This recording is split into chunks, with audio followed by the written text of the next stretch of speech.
2026च्या पश्चिम बंगाल विधानसभा निवडणुकीच्या पार्श्वभूमीवर परराज्यातून बंगालमध्ये परतणाऱ्यांची मोठी लाट पाहायला मिळत आहे।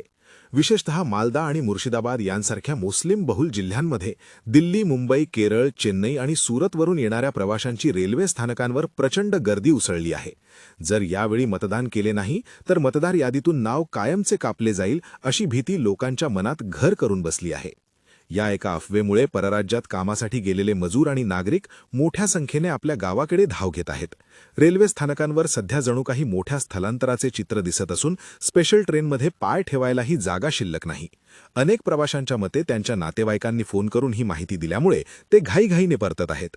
स्पेशल इंटेन्सिव्ह रिव्हिजनच्या नावाखाली पसरलेल्या या भीतीमुळे लोकांमध्ये कमालीचे चिंतेचे वातावरण आहे। काही लोक वैयक्तिक कामासाठी जात असले तरी नाव कट होण्याच्या भीतीने मतदान करणे हीच आता अनेकांची प्राथमिकता बनली आहे। बंगालमधील या निवडणुकीच्या धामधुमीत पसरलेल्या या अफवेने रेल्वे गाड्या खचाखच भरून वाहत आहेत।